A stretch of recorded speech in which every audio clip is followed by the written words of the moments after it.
睡前聊历史，每天一个历史故事。今天我们聊的是钓鱼城之战。如果要给蒙古帝国的扩张画一张世界地图，13世纪中叶的那条箭头原本可以一直向南、向海，再向更远处推进。但在中国西南的一座山上，它突然顿了，不是因为蒙古骑兵不够勇猛，也不是因为某一次战术失误，而是因为他们遇到了一套完全不同的战争逻辑：山地、城寨、补给线、持久战，以及一种被低估太久的韧性。这个地点就是四川合州的钓鱼城。很多人习惯把南宋写成偏安一触即溃的代名词，可钓鱼城告诉我们，至少在四川战场上，南宋并不是被动挨打的包纸。相反，他在极端不利的国势之下，组织出一套山城防御体系，把当时地球上最强的军事机器拖进一场漫长、昂贵、低效率的消耗战。更重要的是，钓鱼城的坚守恰好与一位大汉的死亡重合，继而触发连锁反应，让欧亚大陆另一端的战争走向发生偏转。这就是为什么后世喜欢用一句夸张但形象的说法：这里是上帝之鞭的折戟处。当然，历史不需要神意来解释，但它确实需要我们理解结构性的原因，地形、制度、战略选择怎样合力改变了结果。先把镜头拉远一点，蒙古军队为什么可怕？不是因为他们只会冲锋，而是因为他们能把机动、情报、分镜合击、远程火力与后勤组织结合起来。他们的骑射优势在草原与平原被放到最大，速度压垮反应时间，迂回切断补给，逼迫对手在错误的位置决战。而当蒙古帝国完成对金的压制与吞并后，南宋就成了下一块必须啃下的硬骨头。对蒙古而言，长江与江南意味着人口、税赋、手工业与水运体系，意味着真正的帝国完成形态。要拿下南宋，他们迟早要进入四川、两湖、淮河与江南这些复杂地带，而四川恰恰是战争逻辑最容易反转的地方。这里山岭纵横，江河切割，盆地周原是天然的屏障。你在平原上能日行数百里，在山地里可能一天只能推进几里。你能靠骑兵绕后包抄，但在峡谷与栈道上绕行的代价巨大。你能靠就地掠夺补给，但山地人口密度与粮食富裕程度不如平原，而且防守者可以把粮食、船只要到集中控制。换句话说，蒙古最擅长的速度在四川会自动缩水，而南宋最常被嘲笑的手在四川反而更容易形成体系。这套体系的关键人物之一是南宋在四川的主持者于戒。历史记载表明，他在四川组织防务时，重视据险设防，依托山地、水系与城寨，构建层层支撑的防御网络。所谓山城防御体系，不是孤零零一座城死守到底，而是把重要节点建在易守难攻的位置：山顶、江岸、峡口、渡口、要冲。他的目标不是追求一次会战的胜负，而是把入侵者的推进拆成无数段，每一段都要付出时间、人员与物资成本，每一段都可能被迟滞、被反复争夺，每一段都让远道而来的进攻军越来越难维持补给与士气。钓鱼城就是这套思路里最典型也最耀眼的一个点。它位于合州一带的山上，临江据险，周边地形让大规模骑兵无法展开。对防守者而言，城高险峻，视野开阔，利于观察与远程打击；对攻城者而言，围城要付出极高的工程代价，强攻会在狭窄地带被迫堆人，稍有不利就会变成血肉消耗。更重要的是，钓鱼城并非完全与外界隔绝。四川水系发达，守军若能控制关键水面与岸线，就有机会在某些阶段获得补给与增援，这使得围而困死变得不那么简单。真正让钓鱼城进入世界史叙事的是1259年前后的那次围攻。当时的蒙古大汗蒙哥亲自南下，试图从西南方向推进，对南宋形成战略压力。同一时期，忽必烈也在另一方向展开行动，形成夹击态势。在蒙古帝国的战争传统里，大汗亲征意味着决心与资源倾斜，这不是一次边境骚扰，而是一次希望打出决定性成果的战役行动。蒙古军围困钓鱼城，试图以攻城手段拿下这个关键据点，为进一步控制四川、威胁南宋腹地打开通道。钓鱼城的守将石载以王坚，张觉等人为核心。他们面对的是当时最成熟、最残酷的工程体系之一。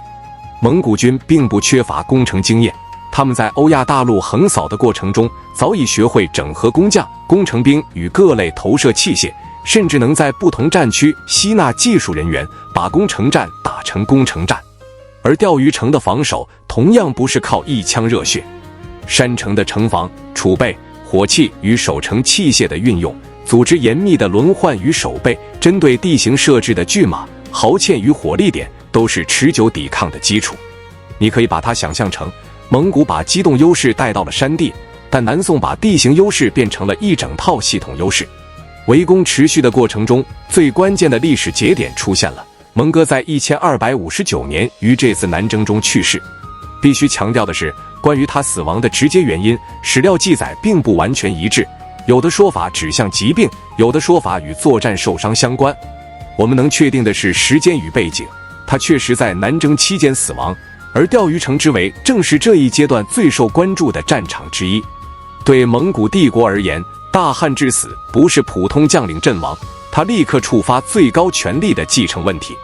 帝国的军事行动从来不是单纯的前线冲锋，它高度依赖中央权威的统筹与各支力量的协调。当顶层出现真空，远征军就必须重新计算风险，政治优先级会压过军事推进。这就是钓鱼城改变世界历史的那条链条。蒙哥死后，帝国内部围绕继承展开争夺，忽必烈与阿里不哥的对立公开化。与此同时，在西亚方向推进的序列物也受到局势影响，部分兵力回撤，参与权力格局的再平衡。结果之一是蒙古在中东地区的军事压力出现阶段性变化，为当地力量提供了喘息与反击的窗口。后来的历史进程复杂多因，但蒙哥之死继承争夺战略重心调整这条线，确实是13世纪欧亚政治军事格局的重要转折之一。钓鱼城当然不是唯一原因，却是这条链条中最醒目的触发点之一。一座山城的坚守，叠加帝国权力结构的脆弱节点，放大成跨大陆的连锁反应。回到战争本身，为什么说这不是一场简单的围城战，而是一场长期绞杀的缩影？因为钓鱼城并不孤立，蒙古对四川的反复进攻与南宋在四川的持续防御，贯穿13世纪中后期很长一段时间。你可以把钓鱼城视为一个象征，象征南宋在西南并非只会退守，而是能把防御做成体系，象征蒙古军在某些地理与政治条件下也会被迫进入他们并不擅长的模式，久攻不下，现场耗费，疾病与气候，补给与士气，工程器械与工程成本。把时间拉长，你会发现四川战场并不是那种被一锤定音的地方，它更像一个不断吞噬资源的磨盘。而山城体系最反直觉的地方在于，它不追求漂亮的胜利，它追求让对手付出无法承受的成本。蒙古军当然可以屠城，可以威慑，但在山城密布、据点互为支撑的结构里，屠掉一城并不等于打开全局。相反，越是强攻，越可能在狭窄地形里消耗精锐。进攻者如果选择长期围困，就要面对补给线拉长与疫病的风险；如果选择分兵扫荡，就会被各处据点牵制；如果选择绕开据点继续推进，又会把后路暴露给守军的袭扰与截击。山城体系的目的就是让每一种选择都不舒适，让蒙古那种用速度换胜利的传统套路失灵。这也带出我们必须重新评价南宋军队的一点：韧性。南宋的整体国势确实长期承压，朝廷内部也并非铁板一块，财政与兵制都有困境，但在具体战区与具体战役上，南宋军并不是普遍意义上的见蒙古就崩。四川的防御实践证明，他们能学习，能组织，能在不对称条件下设计战略，把弱势转换成可持续的抵抗。钓鱼城守军并没有神话般的奇迹武器，他们依靠的是地形利用、城防建设、守备纪律与长期准备。这样的抵抗不够浪漫，却足够真实；不够轰轰烈烈，却足够有效。有人会问，既然如此坚韧，为什么南宋最终还是灭亡？这同样是历史的复杂性。一个帝国的崩溃，从来不是某一座城能扛住就能逆转的。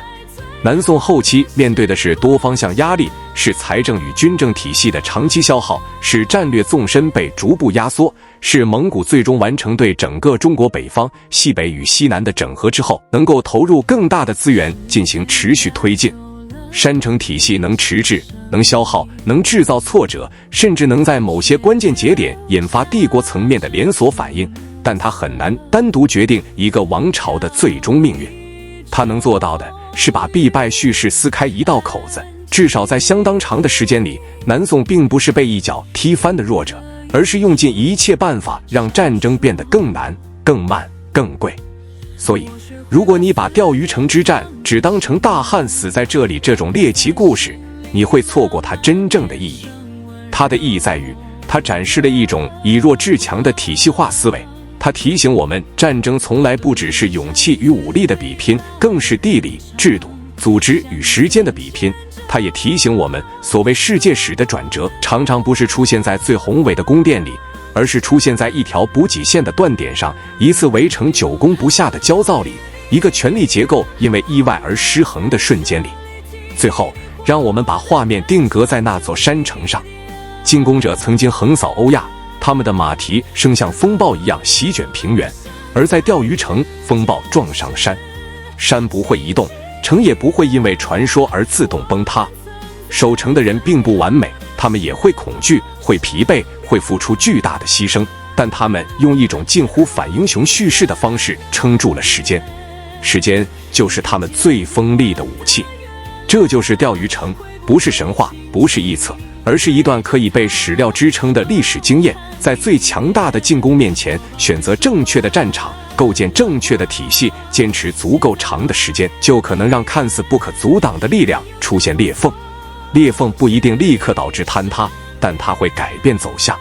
对南宋而言，钓鱼城证明了抵抗的可能；对蒙古帝国而言，它证明了扩张并非无条件；对世界历史而言，它证明了一个局部战场也能通过政治与战略的连锁反应，把影响传到极远的地方。